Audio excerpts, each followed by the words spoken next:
Palestra do Guia do Patchwork número 20. Palestra não editada. 1º de janeiro de 1958. Deus, a criação. Saudações em nome do Senhor. Abençoados sejam todos vocês. Abençoada seja esta hora. Queridos amigos, a maioria de vocês acredita que, quando faço uma palestra, escolho o tema livremente, arbitrariamente, com minha própria autoridade. Não é bem assim. Acho que seria interessante vocês ouvirem mais uma vez como é escolhido o tema e o que é feito no mundo espiritual, com relação à pequena comunidade de vocês.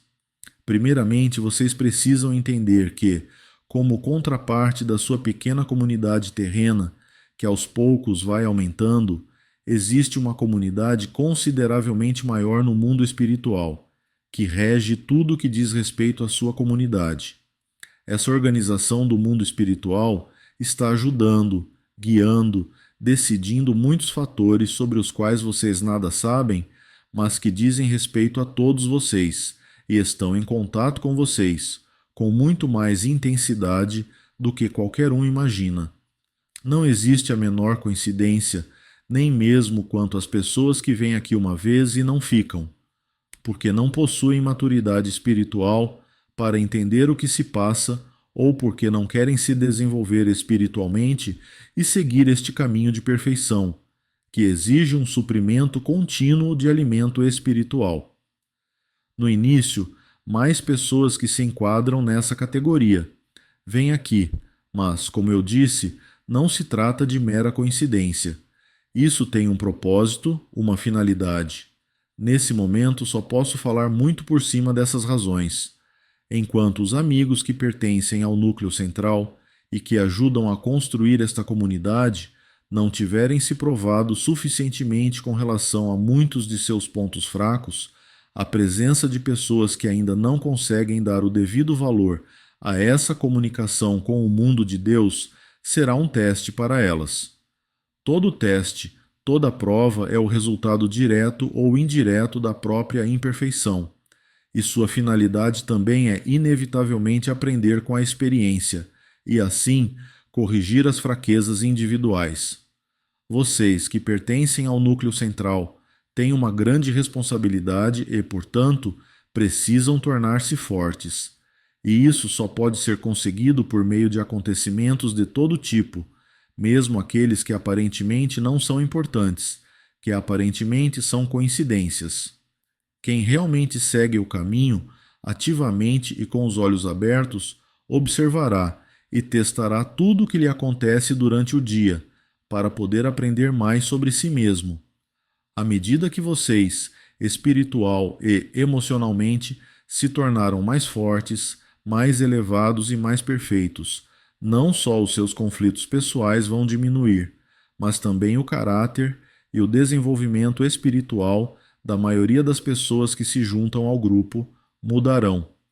Assim, vocês veem que não é por mero acaso que, sempre no início, a maioria das pessoas que vêm até vocês não é do calibre que vocês poderiam desejar. Mas vocês observaram que isso já começou a mudar, e mudará ainda mais com o passar do tempo. Ao mesmo tempo, as pessoas que se enquadram na categoria que mencionei e procuram vocês no início dessa comunidade também não são guiados até aqui aleatoriamente. Elas podem ter alguns méritos de vidas anteriores ou da vida atual, em função dos quais merecem uma ajuda e orientação especiais, para permitir que seu progresso espiritual vá mais longe e mais depressa. Mas, sempre de acordo com a lei, elas devem aceitar ou recusar essa ajuda por sua livre vontade. Apesar desses méritos, muitas vezes elas não têm a maturidade espiritual necessária para aceitar a ajuda. Mesmo assim, é preciso dar a elas a oportunidade. Se elas aproveitarem, será uma grande vitória para elas e, portanto, para o mundo de Deus. Se não aceitarem, a recusa tem uma boa finalidade, que é o necessário teste e aprendizado para as pessoas que têm braços e ombros fortes, do ponto de vista espiritual, para que se tornem dignas da grande realização que as espera. Portanto, não há coincidência alguma. Nenhum de vocês veio aqui só por coincidência, mesmo que pensem assim, que pareça ser assim. Por acaso, vocês ouviram falar desse grupo e vieram aqui, e vieram por causa da experiência, ou até por curiosidade. No entanto, há muito mais coisas aí.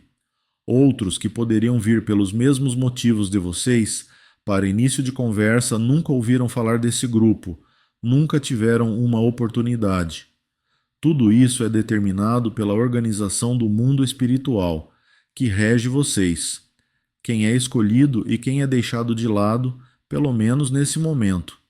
Determinados espíritos, encarregados dessa tarefa e que recebem treinamento para fazer esse trabalho, fazem um reconhecimento, levando em conta todos os fatores pertinentes às pessoas em questão. E se fica demonstrado que uma pessoa deve se juntar a vocês, deve ao menos ter uma chance de fazer isso, esses espíritos entram em contato com os respectivos espíritos guardiões daquela pessoa, que guia seu protegido a alguém do círculo de vocês e inspira esse alguém a talvez convidar aquela pessoa a juntar-se ao seu grupo. Isso pode dar a vocês uma vaga ideia da quantidade de trabalho e cuidado envolvidos, mesmo com respeito aos mínimos detalhes. Além disso, a escolha do tema das palestras exige uma dose considerável de trabalho no mundo espiritual. Nem sempre é fácil determinar o tema certo para a ocasião certa, e eu, pessoalmente, não poderia fazer isso sozinho. Vocês não têm a menor ideia da organização e da ordem do mundo espiritual de Deus. A eficiência dos espíritos, com alto grau de educação para executar tarefas específicas, a necessidade de trabalho em equipe, é algo que ultrapassa a compreensão de vocês. Existem, por exemplo, diversos espíritos mais elevados, acima de mim na hierarquia, a quem devo consultar sobre a escolha do tema, sobre os conselhos dados a determinadas pessoas, sobre várias outras decisões. Por outro lado, esses espíritos também levam em consideração minhas opiniões, minhas experiências, meus conselhos. Tenho diversos ajudantes, aos quais dou missões ou que ajudam com outras tarefas relativas à formação da comunidade de vocês. A partir de todos esses relatos feitos por espíritos envolvidos nesse trabalho, uma comissão, vamos dizer, toma a decisão final sobre cada tema e até que ponto devo ir na resposta a determinadas perguntas que podem surgir inesperadamente. Essas decisões têm por base muitos fatores, sendo necessário levar em conta todas as leis pertinentes. É uma espécie de trabalho de escrituração. Vou usar esse termo à falta de uma expressão melhor, onde muitos detalhes são minuciosamente avaliados e ponderados. Vocês não fazem ideia de quanto trabalho o nosso mundo realiza com relação à comunidade de vocês.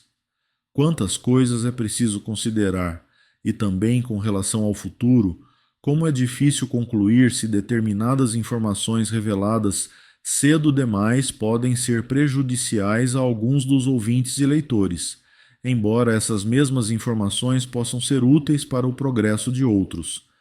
Em outras palavras, como é difícil encontrar formas e meios de estimular o progresso de cada pessoa pertencente ao grupo, dando-lhe a quantidade certa de alimento espiritual no momento certo. E, ao mesmo tempo, planejar com sabedoria o futuro do grupo como um todo. Vocês, no seu mundo, são tão cegos. Só percebem o certo quando está diante de seus olhos. Não percebem que, muitas vezes, uma verdade ouvida cedo demais pode ser mais prejudicial do que se for ouvida tarde demais. Sim, meus amigos, é verdade. Por outro lado, para outras pessoas pode ser de importância vital ouvir determinada verdade ou lei espiritual em determinado momento. Em casos assim, a informação a ser dada precisa ser enunciada de tal forma que não seja entendida por aqueles que ainda não estão prontos e maduros. Com isso, vocês podem ter uma vaga ideia da organização que é a contraparte da sua no mundo espiritual, profundamente envolvida com muitos detalhes que vocês ignoram completamente, que trabalha com amor, cuidado e sabedoria para conduzir tudo ao melhor resultado para todos os envolvidos, também para aqueles que vocês ainda nem conhecem e que vão se juntar a vocês no futuro. O cálculo de todos esses dados exige especialistas, esforços incessantes, previsão e o conhecimento cabal do funcionamento da lei divina, além de grande devoção a Deus e a seu grande plano de salvação. O crescimento da comunidade de vocês do modo adequado é da maior importância dentro do plano e tem um significado mais profundo que a maioria de vocês percebe. Com essas explicações, vocês podem entender que aquilo que se apresenta para vocês, a princípio, como uma reação em cadeia de coincidências, nada mais é que uma grande orientação colocada em ação. Assim, vocês também podem entender que o quadro interior de cada pessoa que aqui vem foi levado em conta nos mínimos detalhes, e que não apenas os temas das palestras são determinados pela reunião de todos esses detalhes, mas também como serão dadas determinadas explicações, como serão tratados determinados assuntos. Vocês sabem agora que eu não venho aqui e escolho um tema à vontade. Sempre que o homem consegue entrar em contato com o mundo de Deus, isso nunca acontece aleatoriamente, porque há muitas coisas a considerar, muitas coisas em jogo, das quais vocês nada sabem. Da última vez eu disse que ia falar sobre a queda dos anjos. Para falar bem sobre esse assunto, para que vocês possam entender tanto quanto qualquer ser humano é capaz de entender, preciso abordar o assunto nessa ordem: Deus, a criação, a queda dos anjos e o plano de salvação. Mesmo que eu trate desses assuntos da maneira mais concisa e condensada, vocês certamente vão entender que não é possível falar de tudo em uma só palestra. Podem ser necessárias talvez 2, 3 ou até 4 palestras no total. Na última palestra, iniciei o tema com uma explicação sobre o Espírito de Jesus Cristo, que faz parte integrante desse tema. Vamos ver quantas palestras serão precisas para falar desses assuntos. Primeiro, vou fazer uma exposição da maneira mais sucinta possível, para mais tarde acrescentar alguns fatores complementares. Naturalmente, terei de mencionar algumas coisas que já foram expostas anteriormente e que meus amigos mais antigos já conhecem. Isso é inevitável, não somente por causa dos amigos para quem isso é novidade, mas também porque permitirá apresentar um quadro geral e consecutivo. Quero ressaltar com a maior ênfase que se trata de uma das maiores questões da existência, e, portanto, é muito difícil apresentá-la de modo a poder ser compreendida, mesmo pelos que são espiritualmente avançados. Assim, não tentem absorver o que ouvirem apenas com o seu intelecto limitado. Dessa maneira, não vão chegar a lugar nenhum. Procurem ouvir com o coração, com a alma, com os sentidos interiores para poderem sentir a verdade, em vez de entendê-la racionalmente. Somente isso lhes proporcionará o verdadeiro entendimento, ou melhor, pode ser o material onde depositar a semente da iluminação. Além disso, eu gostaria de pedir a vocês, meus amigos, que não fizessem perguntas sobre esse assunto antes de terminar essa série, porque muitas das perguntas que vocês vão querer fazer a esse respeito terão sido respondidas quando eu terminar. Mas eu gostaria de sugerir que vocês anotassem as perguntas, à medida que elas forem surgindo, e, quando eu terminar, avaliem as perguntas de novo e perguntem depois se não estiverem satisfeitos com a resposta, se não estiver claro. Vou começar com Deus. O que eu poderia dizer sobre Deus, meus amigos? Sua grandeza é tanta que jamais poderia ser posta em palavras. E, principalmente para um ser humano, é impossível sentir, perceber, quanto mais saber o que é Deus. Gostaria de dizer apenas isso sobre o Criador. Deus é personalidade e princípio. As religiões e filosofias humanas sempre debateram essa questão. Alguns dizem que Deus é uma pessoa, outros sustentam que Deus não é substância, Deus é apenas princípio e força. Como eu já disse, ambas as opiniões são verdadeiras. Deus, em seu aspecto masculino, é criador e, como tal, uma pessoa. O aspecto masculino é o criativo, não apenas no tocante a Deus, mas originando-se dele como o princípio do universo com todos os seres. Nessa qualidade, são tomadas decisões, determinações, são feitas destinações. Nessa qualidade, Deus, como Criador, como personalidade, criou o universo com todas as suas leis e criou outros seres, embora estes em conjunto com o aspecto divino feminino. Quando se diz que Deus criou seus filhos à sua imagem, isso significa que todos os aspectos divinos reaparecem em menor grau em todos esses seres criados. Assim, a capacidade de criação também existe em algum grau em todo o ser. A melhor descrição dessa substância divina que Deus tem no grau máximo, que Cristo tinha em grau menor, no entanto maior que o de todas as outras criaturas, é a de uma substância fluida da matéria mais radiante que se pode imaginar. É a força vital. Deus, bem como todas as criaturas na forma mais elevada de desenvolvimento, podem, por assim dizer, dissolver essa substância, esses fluidos, para que a personalidade compacta se transforme em um fluxo, um princípio, uma corrente divina, o que não significa a aniquilação da individualidade como ser pensante, capaz de tomar decisões. Nesse estado prevalece o aspecto divino feminino. É o estado de ser, o estado de lento crescimento e formação orgânica. Sempre que Deus deseja, os fluidos podem se retrair, para que volte a prevalecer seu aspecto masculino. O mesmo se aplica a todos os seres criados, no estado mais elevado de desenvolvimento. Se o seu aspecto feminino prevalece, eles se fundem com Deus em estado de ser. Quando o aspecto masculino prevalece, eles ajudam na criação, de acordo com a vontade de Deus, da lei divina. Sei que é impossível vocês entenderem de fato tudo isso. Pode ser apenas um começo de um esclarecimento mais profundo que está por vir. Mesmo os espíritos mais elevados não conseguem apreender totalmente o amor, a sabedoria, a perfeição de Deus e a variedade infinita de sua criação. A nós só resta a admiração, o júbilo, o louvor a Ele. Como disse na última palestra, Deus gerou como sua primeira criação o Espírito de Jesus Cristo. E como também já disse, a maior parte dessa substância divina está em Cristo. Por isso, algumas religiões referem-se a Deus Pai e Deus Filho. Vocês podem ver que isso é verdade, embora seja um erro dizer que se trata de uma só e a mesma pessoa. Afinal, muitas outras criaturas passaram a existir, tantas que não seria possível contá-las com os números existentes no mundo de vocês. Certa vez, me perguntaram: por que Deus criou todos esses seres? Sendo onisciente, ele deve ter percebido a infelicidade que resultaria disso. Essa é uma questão muito importante, tão profunda que eu gostaria de abordar brevemente esse assunto. Deus é amor, e o amor precisa ser dividido. Essa é a natureza do amor.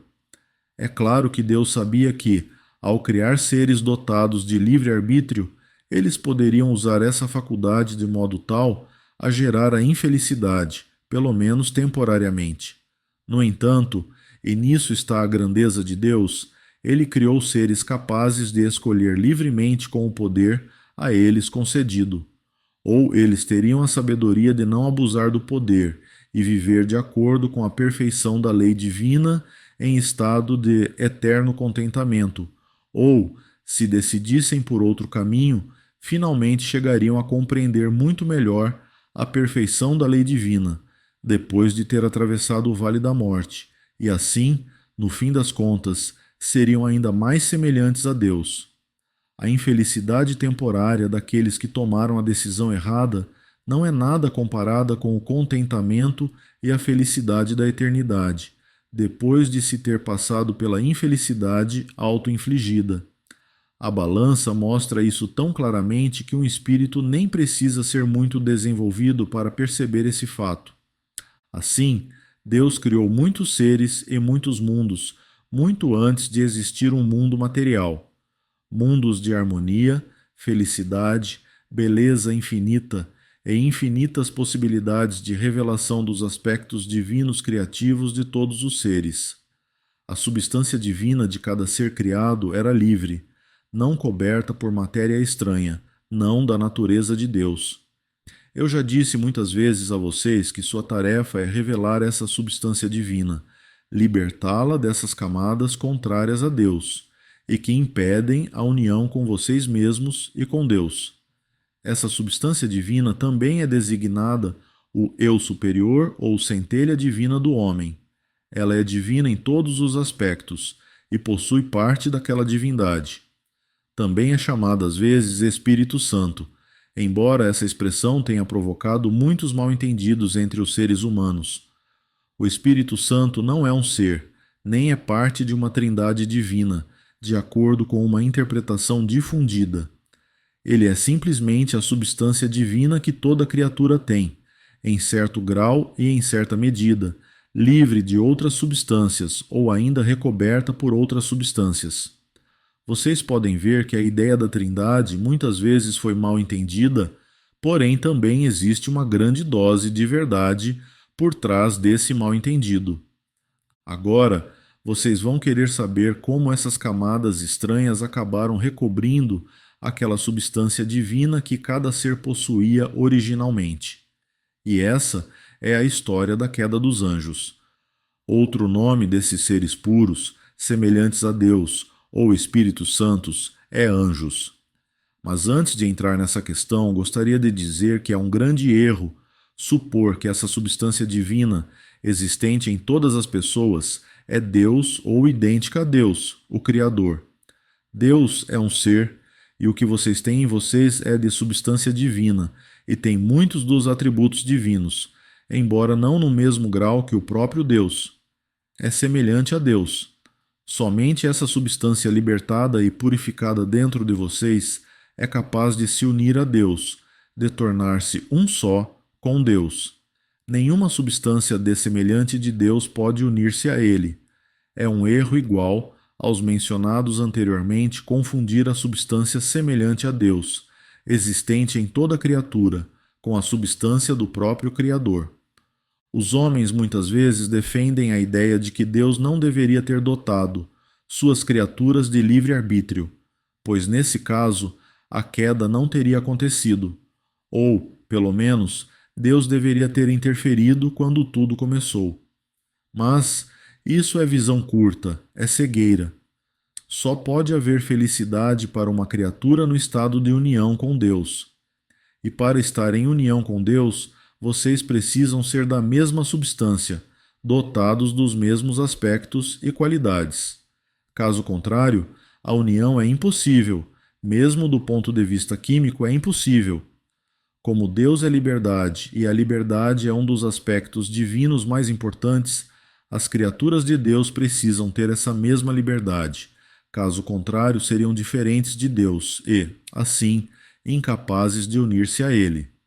Essa liberdade, ou livre-arbítrio e livre escolha, acarreta a possibilidade de usar o livre-arbítrio para contrariar a lei divina. Na livre escolha correta e na abstenção do abuso do poder reside a divindade, residem o amor e a sabedoria e muitos outros atributos divinos. É da maior importância vocês todos entenderem essa ideia, pois com isso poderão responder a muitas das perguntas que por enquanto podem não ter entendido. Deus também criou um número infinito de leis. Essas leis previam a possibilidade do retorno a Deus se e quando qualquer um dos seres criados fizesse mau uso de seu poder e liberdade. Essas leis funcionam em ciclos que precisam se fechar. O que quer que aconteça, esses ciclos seguem sua corrente, e as leis operam de forma tal que, em última instância, tudo que um dia se afastou de Deus, da lei divina, volta para Ele. Quanto maior a distância de Deus, maior a infelicidade, pois apenas em Deus e com Deus existe felicidade. Mas, exatamente essa infelicidade constitui o incentivo mais forte para voltar a Deus. Este pensamento também se presta muito bem para a profunda meditação. Se vocês captarem parte dessa verdade, podem vir a entender muitas coisas, até agora ocultas. Se os seus olhos, seus sentidos internos estiverem suficientemente purificados, vocês reconhecerão essa lei até na vida cotidiana, mesmo nos pequenos incidentes. Portanto, os mundos espirituais existiram por muito, muito tempo, e todos os seres criados viviam num estado de contentamento que vocês não podem imaginar. Desde o início, todas as criaturas tinham a possibilidade de escolher livremente entre viver de acordo com a lei divina ou opor-se a ela. Certa vez, um espírito sucumbiu a essa tentação. Simbolicamente, vocês contam isso na história de Adão e Eva no paraíso. Na verdade, isso aconteceu de maneira muito diferente, embora a ideia esteja certa. Talvez vocês possam compreender parte disso se imaginarem que vocês têm um grande poder. Pode ser que saibam que usar esse poder de uma determinada forma poderia ser perigoso para vocês. Enquanto esse poder não for explorado, vocês podem ter curiosidade em saber o que de fato ocorreria se o usassem. A tentação fica cada vez mais forte. Quanto mais forte fica, menos vocês pensam em meios de combater a tentação. Vocês nem mesmo têm a intenção de continuar a usar o poder, só querem experimentar um pouco, só para ver. E todo o conhecimento teórico que tiverem, depois de experimentar, talvez não seja possível não se deixar levar por ele. Desmorona sob o peso cada vez maior da tentação. Depois que sucumbiu a essa tentação, esse espírito colocou em movimento algo que já não podia mudar, assim como ele sabia que aconteceria, mas não queria se lembrar quando cedeu. O resultado não foi uma mudança imediata, e sim gradual. A passagem da harmonia para a desarmonia aconteceu de maneira tão gradual e lenta como a passagem de vocês da desarmonia para a harmonia. Esta é evolução. Aquela poderia ser chamada de involução, e nenhuma pode acontecer repentinamente. Gostaria de dar outro exemplo que pode ajudar a entender, procurando sentir quando pensarem nesse exemplo. Vamos supor que uma pessoa fique tentada a consumir uma droga. Ela não tem intenção de sucumbir inteiramente. Também sabe, como todo mundo, que isso significaria sua ruína em todos os aspectos. Mas ela acha que pode experimentar só uma vez para ver como é. Mas depois dessa primeira vez, não consegue mais se livrar. Foi apanhada. Esse é um exemplo aproximado do que estou tentando dizer, mas o mesmo princípio se aplica para esse caso. O mesmo princípio se aplica a tudo que é contrário à lei divina. Esse espírito, que foi o primeiro a sucumbir, gerou um poder que vai em direção contrária à lei divina, mas era o mesmo poder, apenas seu uso era diferente. E com esse poder, ele pôde afetar e influenciar muitos outros espíritos, pouco a pouco, mas não todos os espíritos. Houve uma divisão entre os que sucumbiram e os que resistiram. Com os primeiros começou a chamada queda dos anjos. Nesse processo, todo aspecto divino transformou-se em seu oposto. Harmonia tornou-se desarmonia, beleza, feiura, luz, escuridão, sabedoria, cegueira, amor, ódio e medo e egoísmo, e união transformou-se em separação. À medida que a unidade se dividiu mais e mais, aumentou a força dessa atração. Assim, o mal começou a existir. Expliquei certa vez que os mundos espirituais são mundos psicológicos. Isso não significa que sejam sem substância ou forma. Apenas no seu mundo material, os pensamentos e sentimentos são abstratos. Em outros mundos, o espírito cria o mundo em que vive, de acordo com seu estado mental. Esse estado mental cria automaticamente, como ação reflexa, uma esfera formada por paisagens, casas, objetos, etc. Assim, somente espíritos de desenvolvimento igual podem compartilhar um mundo, o que em determinados estados de desenvolvimento facilita a vida, mas também torna mais lento o desenvolvimento. Se vocês se lembrarem que suas atitudes, pensamentos, sentimentos, opiniões, metas criam seu mundo, entenderão que o mundo dos espíritos mais elevados é belo e luminoso, enquanto os mundos dos espíritos caídos se tornaram escuros e feios. E desde que o grande plano foi colocado em funcionamento, existem entre o escuro e o claro muitos mundos com graus variados de harmonia e desarmonia, conforme o estado de desenvolvimento que os espíritos caídos tiverem alcançado. O seu mundo material é um deles. A maioria de vocês sabe que o espírito, em seu mais alto grau de desenvolvimento, combina os aspectos masculino e feminino. Não existe separação. Também mencionei isso no início desta palestra. O fato de existirem homens e mulheres nesta terra como entidades separadas é, como vocês agora entenderão prontamente, o resultado dessa divisão. Portanto, cada ser tem sua contraparte. O impulso do homem de encontrar o parceiro certo nada mais é que esse profundo anseio pelo reencontro com a parte separada.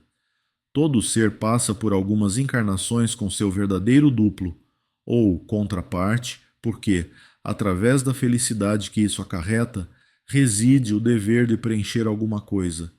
E em algumas outras encarnações precisam ser vividas sem essa contraparte. Nesse caso também existe um preenchimento, de outro tipo, mas que não significa necessariamente uma vida de celibato.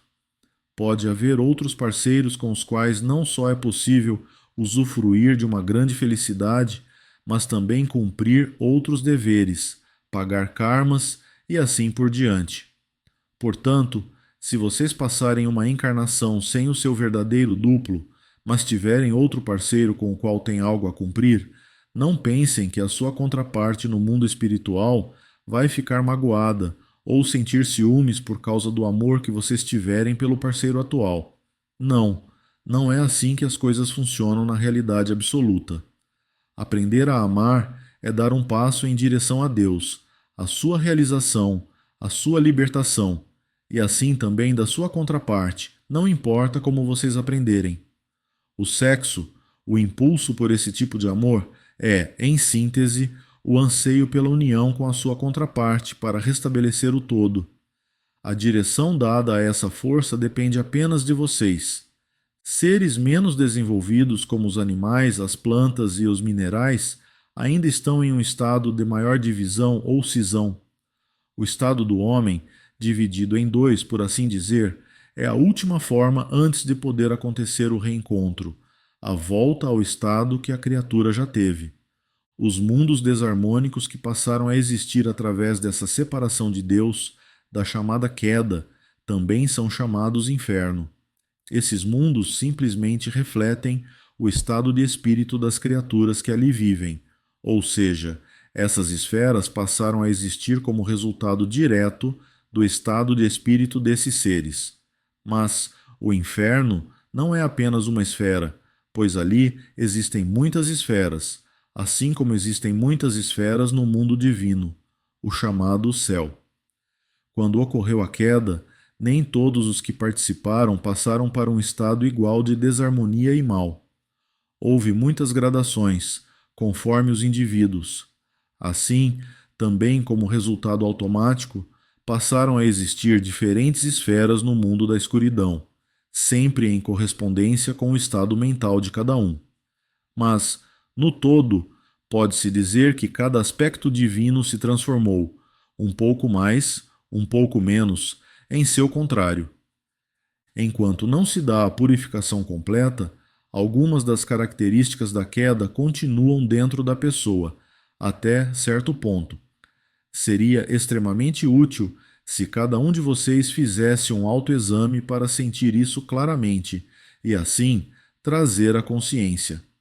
Quando vocês considerarem suas falhas individuais, procurem encontrar seu aspecto divino original. Nenhuma falha passou a existir por si mesma. Ela é apenas uma distorção de algo que, um dia, foi divino. Vocês podem encontrar esse aspecto divino das suas falhas. Dessa forma, será muito mais fácil purificá-las, e, ao mesmo tempo, vocês perderão a sensação de impotência em relação a si mesmos. Perderão os complexos de inferioridade. Mas, Isso exige que primeiro vocês descubram quais são suas falhas e, em seguida, as enfrentem com coragem. Quando esses mundos de infelicidade passaram gradualmente a existir e ocorreu a separação de Deus para muitos seres, como eu já disse, a lei divina previu a possibilidade de reconquistar o estado de existência feliz em que esses seres um dia se encontravam. Mas foi preciso tomar algumas decisões e fazer algumas mudanças, sempre de acordo com o livre-arbítrio dos espíritos caídos, individualmente ou em grupo. Isso também foi previsto por Deus, que determinou que a questão ficaria em aberto na ocasião, para ser concretizada oportunamente. Tudo isso faz parte do plano da salvação, para o qual Deus arregimentou a ajuda de todos os espíritos que permaneceram fiéis a Ele, bem como daqueles que atingiram e continuam atingindo desenvolvimento suficiente depois da queda para também ajudar. A esse respeito, vou falar na próxima palestra. Pensem com cuidado em tudo o que eu disse até agora, mesmo que ainda faltem algumas informações para completar o quadro básico para vocês. Mesmo com esse quadro incompleto, vocês vão encontrar a resposta para diversas perguntas, se derem ao trabalho de pensar profundamente, meditar e pedir a ajuda de Deus para entender. Quando tiverem adquirido essa compreensão, vocês terão condições de entender o que a vida realmente significa, a razão da existência de vocês aqui e sua tarefa pessoal nesta vida. Dentro desse plano, não há pessoa que não tenha uma tarefa. Quem quer que tenha paz de espírito terá encontrado sua tarefa. Quem não tem, ainda não descobriu seu lugar, pois o eu mais íntimo de vocês lhes dará a mensagem se vocês a encontraram ou não, e essa comunicação é feita através da felicidade ou da inquietação. Tudo o que vocês precisam fazer é perguntar a si mesmos. Se vocês ainda encontram inquietação, pressa, nervosismo, falta de paz de espírito, peçam a ajuda de Deus, fiquem abertos para poderem entender a sua orientação. O obstáculo que ainda pode haver entre vocês e a realização completa da sua tarefa de vida pode ser o seu desenvolvimento pessoal. Talvez vocês sejam cegos para alguns aspectos da própria personalidade, e isso é um entrave para a realização. Portanto, não procurem as respostas longe de vocês. É em vocês que estão todas as respostas necessárias para conduzir a vida do modo que agradará a Deus. Da próxima vez, vou falar em mais detalhes sobre esse plano de salvação, no qual Jesus Cristo desempenhou o papel principal. Sem ele, nenhum dos anjos caídos poderia voltar. É muito importante entender isso em um determinado ponto do desenvolvimento. E agora, meus amigos, estou pronto para as suas perguntas. Pergunta. A pergunta que eu ia fazer já foi respondida. Pergunta. Deus tem o poder da presciência e, nesse caso, até que ponto ele usa esse poder? Resposta. Sem dúvida, Deus tem presciência, mas não no que diz respeito ao livre-arbítrio das pessoas, porque ele deu o livre-arbítrio. Se ele soubesse de antemão o que vocês vão decidir amanhã, não haveria livre-arbítrio. A presciência total e o livre-arbítrio de cada pessoa excluem-se mutuamente. Certamente Deus tem presciência em muito alto grau, conhecendo sua criação, suas leis, seu funcionamento, as infinitas possibilidades das decisões livres de seus filhos, e conhecendo melhor que ninguém o caráter e a personalidade de todos os seus filhos. Sua sabedoria infinita, associada a todo esse conhecimento, permitem a ele prever, em grande medida, e assim fazer seus planos. Mesmo um ser criado, mesmo um ser humano que conheça alguém muito bem pode supor, de acordo com as circunstâncias em questão e as características daquela pessoa, como ela agirá em determinada situação. Mas isso não pode ser previsto com exatidão. Sem dúvida, Deus sabe que todas as suas criaturas acabarão voltando para Ele em algum momento devido à perfeição de suas leis, mas ele não sabe, por exemplo, se uma pessoa mudará de atitude hoje ou amanhã. Da mesma forma, como expliquei na palestra, Deus não poderia saber com absoluta certeza se alguns de seus filhos usariam mal o poder que ele lhes deu, nem quantos fariam isso. A possibilidade estava dada, sim, mas ele não tinha certeza se esse abuso ocorreria. Deus usa seu conhecimento e poder apenas na medida em que isso não violar suas próprias leis. É muito importante entender isso, que muito poucos seres humanos sabem. Muitas vezes o homem diz: por que Deus não fez isso ou aquilo?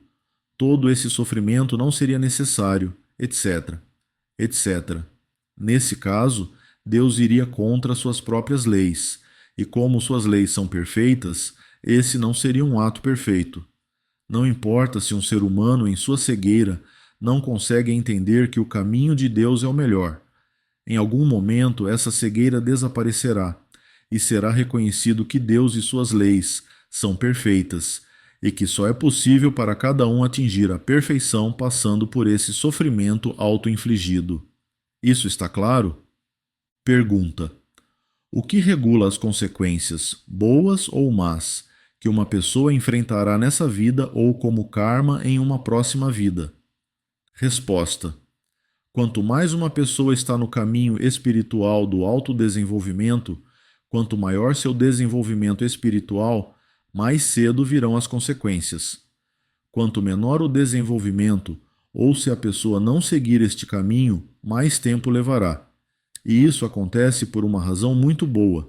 Isso também está de acordo com a lei. Quanto mais rápido você sobe, mais rápido a lei funciona. Um dos motivos é o seguinte: a pessoa que está no caminho já adquiriu certo grau de conhecimento e percepção espirituais e entende a causa e o efeito em sua própria vida. Uma pessoa que não está no caminho não vai entender de qualquer maneira e, portanto, não importa se ela sofre as consequências nesta ou em outra vida, já que ela não vai fazer a ligação com a causa como quem está no caminho aprende a fazer. Além disso, a pessoa que não está no caminho é espiritualmente mais fraca, e por isso, suportar as consequências de uma vez poderia ser demais. Elas são, por assim dizer, distribuídas para ficarem mais leves, enquanto a pessoa que está no caminho desenvolve automaticamente tanta força que é capaz de recuperar-se mais cedo. E o fato de ser capaz de relacionar causa e efeito e assim aprender a se entender melhor para se purificar melhor é uma enorme ajuda. Saber por que é preciso passar por alguma coisa é sempre mais fácil do que não saber. Mas essa ajuda é uma espécie de prêmio que a pessoa que está no caminho ganhou por esforço próprio.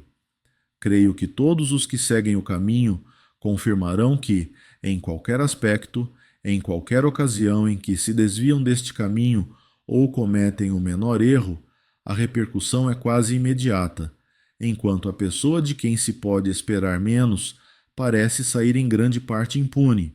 Mas, acreditem, não para sempre, somente até a próxima vida. Quanto mais vocês estão no caminho, mais rapidamente aparecem os sinais e repercussões, e vocês devem ficar gratos por isso. Isso acontece pela graça de Deus, pois assim vocês têm a oportunidade de saldar suas contas imediatamente e corrigir seus erros antes de cometer outros mais graves, ativando um ciclo errado. Pergunta: voltando à primeira pergunta e resposta, gostaria de saber se então devemos inferir que o poder de Deus é relativo? Resposta: não. Não, isso não significa que seja relativo. Deus tem poder absoluto. Seu poder não é relativo nem limitado pelo fato de ele não passar por cima de suas próprias leis. Ele segue suas leis, apenas alguns dos seres que criou não seguem. Não é falta de poder o fato de não usar o poder que se tem. Muito pelo contrário. Isso não é fraqueza, é força. Pergunta: eu gostaria de perguntar sobre o desenvolvimento da força de vontade e do autocontrole. Resposta: respondo a essa pergunta de bom grado. A força de vontade só pode ser desenvolvida quando a pessoa entende plenamente a importância dela e do que está em jogo. Uma pessoa não usa sua força de vontade latente quando não sabe como é importante ter essa força. Todo mundo pode observar o seguinte: quando uma pessoa corre grave perigo, subitamente manifesta uma enorme força de vontade e potência, muito além do comum, porque nesse momento ela percebe que sua vida corre risco. Precisa ter essa qualidade, caso contrário, estará perdida. No entanto, com relação a coisas que não parecem ter tanta importância, ou que de fato não têm tanta importância, a pessoa não mostra nenhuma força de vontade. Portanto, em primeiro lugar, é uma questão de entender e de discriminar. Discriminar com clareza e concisão, formular as ideias com precisão, esse é o primeiro passo. Quando você sabe o que está de um lado e o que está do outro, qual é o problema, você é capaz de tomar uma decisão totalmente a sério. E esse é o passo seguinte para desenvolver a força de vontade. Todo mundo tem força de vontade. A força de vontade nada mais é que uma força, um poder que é usado por muitos na direção errada. Quando o poder se evapora nos canais errados, não sobra muito para que a força de vontade seja gerada para o que realmente importa. Quanta força se perde com o medo, o ressentimento, o ódio. Cada falha pessoal consome certa quantidade de força. Cada falha é uma cadeia que prende vocês e à qual vocês resistem subconscientemente. Conscientemente também podem resistir a outras coisas, o que também diminui a força de vocês, pois a resistência é uma força negativa. Mas subconscientemente todas as pessoas resistem às suas próprias falhas e imperfeições. Esse é o modo errado de se livrar das falhas. Portanto, recapitulando, o primeiro passo é sempre perguntar a si mesmo: para que eu quero ter força de vontade? Se fizerem essa pergunta claramente, poderão dar a si mesmos uma resposta igualmente clara. Se a resposta for que, de alguma forma, vocês queriam ter força de vontade para algo que não vale a pena, sem terem percebido isso conscientemente antes, é aconselhável não usar o poder, a força de vontade naquela direção. Muitas pessoas, firmemente convencidas de que não têm força de vontade, usam inconscientemente um poder valioso o tempo todo para as finalidades mais destrutivas e depois carecem da força necessária para a razão mais importante de todas, a saber, o seu autodesenvolvimento e purificação, e seguir o caminho da perfeição. Quem fizer isso, mais cedo ou mais tarde, resolverá todos os seus problemas e conflitos, decorrentes exclusivamente dos conflitos internos. Nesse caminho está a chave para tudo o mais que uma pessoa necessitar e quiser para realizar o que é bom que seja realizado. Depois que vocês entenderem qual é a razão desta vida, poderão ter o melhor resultado na encarnação presente. Somente depois de entender o que está em jogo é que a pessoa consegue se mobilizar, por assim dizer, e se organizar interiormente. A força de vontade também é uma questão de organização interior, planejamento sensato, planejar de forma que a pessoa não assuma mais do que pode cumprir, e, no entanto, planejar o suficiente para o desenvolvimento. A força de vontade também é uma questão de tomar as decisões interiores corretas e respeitá-las. Viver, pelo menos a esse respeito, para começar, com alguma ordem interior. Discriminar e ponderar. Depois que a pessoa entende que tudo o mais na vida interior e nos problemas externos, é resultado exclusivamente de negligência espiritual, ela tomará a decisão certa e a força necessária será liberada. Isso pode acarretar a desistência de outros esforços, inclusive esforço interior, que é muito mais importante que o esforço exterior, permitindo que a pessoa se concentre totalmente e se empenhe apenas nesses canais. Eu diria que, em essência, é uma questão de entendimento. Agora, é muito frequente o eu inferior da pessoa não querer que ela entenda do que se trata. O eu inferior apresenta constantemente desculpas, razões, pretextos porque a pessoa não pode fazer aquilo que é tão importante. São racionalizações que a mente superficial aceita porque essa é a linha de menor resistência. Portanto, em primeiro lugar, é preciso combater o eu inferior. E esse eu inferior, essa substância estranha, essa substância não divina está em guerra permanente contra a substância divina. Apenas a mente superficial, com o livre-arbítrio, pode determinar quais dos eus a pessoa quer seguir. A batalha só termina quando a pessoa adquire consciência desses eus interiores. Assim, também é uma questão de saber o que de fato está acontecendo no seu íntimo. Depois que isso for entendido, pode-se reunir a coragem para encarar o eu inferior e lutar contra ele, ao invés de sempre ceder a ele. Ninguém deve achar que, quando falo do eu inferior, estou necessariamente falando de algo terrivelmente pecaminoso e perverso. Não. Muitas pessoas, e todos vocês aqui, já passaram há muito, muito tempo pela etapa de desenvolvimento em que o eu inferior pertencia àquela categoria. Mas, enquanto ainda existe um eu inferior e existe em todo ser humano, ele continua se opondo a Deus, às suas leis e à substância semelhante a Deus que existe dentro de vocês e que quer ir para a frente, quer o caminho da perfeição, enquanto o eu inferior procura constantemente puxar para trás. Ele é acomodado, não quer mudar. Essa é a qualidade mais significativa dele, mais importante ainda que todas as falhas individuais. E se aplica a todas as pessoas, sem exceção. Quem conquistou o eu inferior, pelo menos entendeu de uma vez por todas que ele precisa ceder, e que vocês, a sua personalidade condutora, escolheu e determinou o caminho da perfeição onde se conquista o eu inferior, é de fato uma pessoa feliz. Meus caros amigos, quero abençoar cada um de vocês aqui presentes e todos os seus entes queridos. Aceitem essa bênção, que tem substância e realidade, embora vocês não possam ver. Levem com vocês essa força, essa harmonia, deixem que elas trabalhem por vocês na batalha contra o eu inferior, pois é disso que se trata a vida nesta terra. Fiquem em paz, fiquem com Deus. O direito autoral do material do guia do Pathwork é de propriedade exclusiva da Pathwork Foundation. O nome Pathwork pode ser utilizado exclusivamente pelas regionais autorizadas pela Pathwork Foundation.